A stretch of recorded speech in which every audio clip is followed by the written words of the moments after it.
Good evening, अस्सलाम वालेकुम।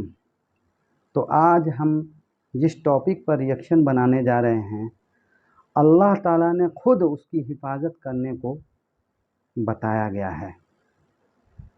तो हम आज ऐसे टॉपिक पर कुरान शरीफ के पहले ही पेज पर सूरह फातिहा यानी अल्हम्दुलिल्लाह दिया गया है, उसके बारे में आज मौलाना तारिक मसूद जी के वीडियो से हम ये रिएक्शन बनाने जा रहे हैं। और उसमें खुद ही बयान है कि हमारी सारी तारीफ़ किसके लिए है और हमको कैसे रास्ते पर चलना है, जो कि लोग कुछ और बहक जाते हैं। तो आइए हम ये देखते हैं और सुनते हैं और इस पर अल्लाह ताला हमको समझने की, सोचने की हिदायत अता फरमाए। आमीन सुम्मा आमीन। तो आइए सूरह फातिहा के बारे में देखते हैं। और हम दिन भर में 5 वक्त का कम से कम नमाज पढ़ते हैं, तो सबसे पहले ये पढ़ते हैं, लेकिन अमल के नाम पर हम बहक जाते हैं। तो आइए हम कोशिश करें इसको ध्यान से सुनने का भी और इस पर अमल करने का भी।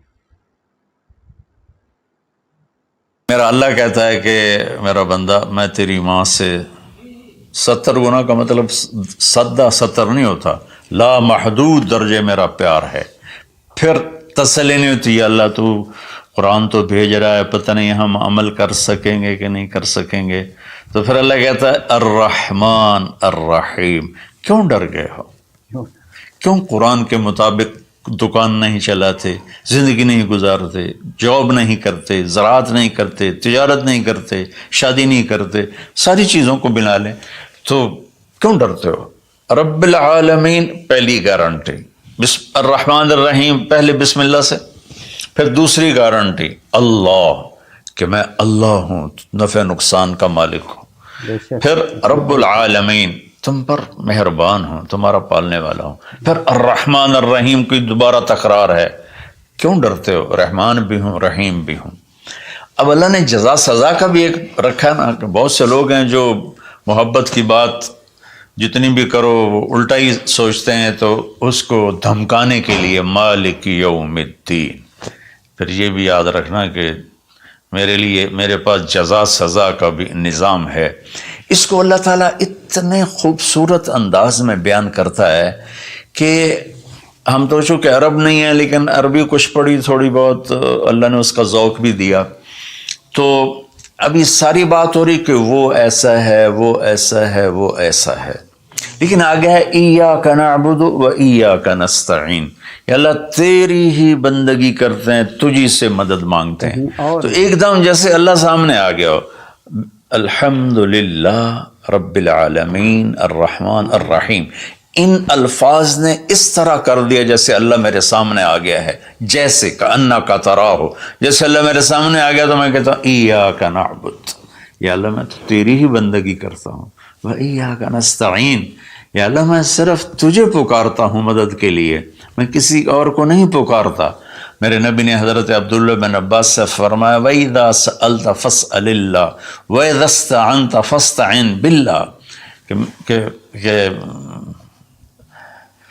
ए बच्चे, ए मेरे या गुलाम, ए मेरे प्यारे चचाजाद भाई, तो ऐसा जब तुझे पुकारना हो तो अल्लाह को पुकारना। मदद के लिए सिर्फ अल्लाह है जो आता है, अल्लाह के सिवा कोई मदद नहीं कर सकता। ये असबाब की दुनिया है, एक दूसरे से मदद लेना। तो मेरे नबी ने कर्जे उठाए, मेरे नबी ने ज़रा पहनी, मेरे नबी ने तलवार उठाई, लेकिन वो काम जो बराह रास्त अल्लाह के हाथ में है, उनमें सिर्फ अल्लाह को पुकारा जाता है, उनमें सिर्फ अल्लाह को पुकारा जाता है। इय्याका नअबुदु व इय्याका नस्तईन।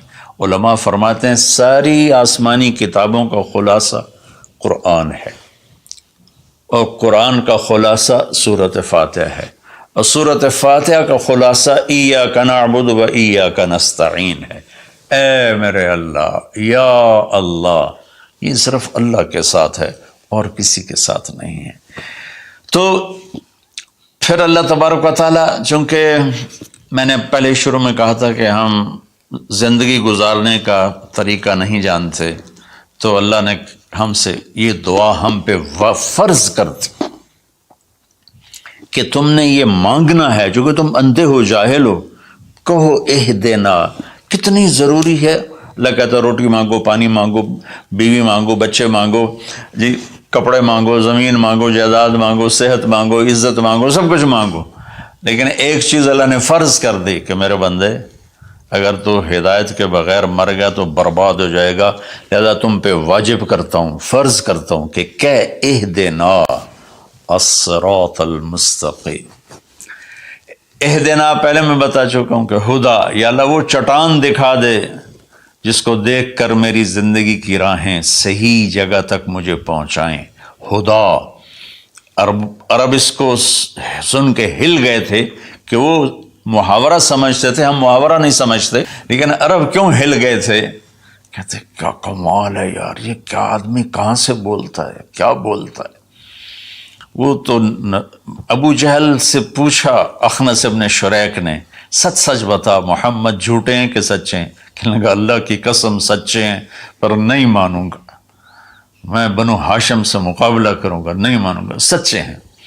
تو اہدنا یا اللہ وہ چٹان دکھا، وہ کیا، وہ قرآن ہے جس کو دیکھ کر میں تجھ تک پہنچ جاؤں۔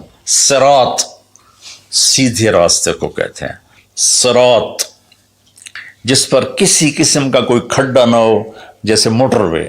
اب موٹر وے بنائے تو ہم لوگ اپنے گاؤں سے، ابھی میں گاؤں سے ہی بات کر رہا ہوں، ملتان کے لیے جانا ہو، لاہور، اسلام آباد، فیصل آباد، موٹر وے سے جاتے ہیں۔ صراط موٹر وے کو کہتے ہیں۔ المستقیم جس میں وہ نہ ہو، زیادہ موڑ نہ ہو بلکہ سیدھا ہو۔ الذین انعمت علیہم،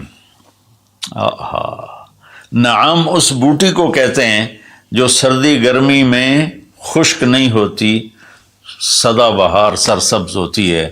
تو نعمتاً یا اللہ وہ راستہ دے جس میں ہر چیز ملتی ہو، سبزہ بھی ہو، خوشیاں بھی ہوں، اور اس کے راستے میں کوئی سروس اسٹیشن بھی ہو، اور کھانے پینے کا سامان بھی ہو، کوئی بوفے بھی ہو، اور کوئی جو پیٹرول اسٹیشن بھی ہو۔ آج کی زبان میں کہہ رہا ہوں، یا اللہ وہ راستہ دے جو آباد ہو، جو سرسبز ہو۔ نعم کے اندر یہ معنی موجود ہے، غیر المغضوب علیہم ولا الضالین۔ پھر کہا آمین، زور سے کہو آمین۔ تو میرے رب نے فرمایا کہ یہ مانگو کہ مجھے سیدھی راہ دکھا۔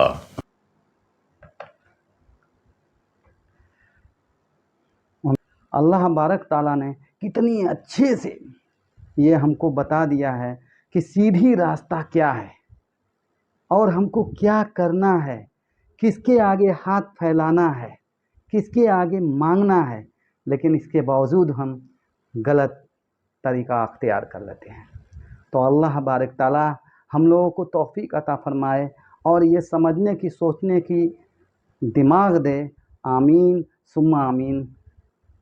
اور امید ہے آپ کو ویڈیو اچھی لگی ہوگی، اور اچھی لگی ہے تو اب بتائیے کہ آگے کا ہم کیا بنائیں، کچھ نہ کچھ کمنٹ کیا کریے جس سے ہم کو ایک معلوم ہو کہ کیا کرنا چاہیے۔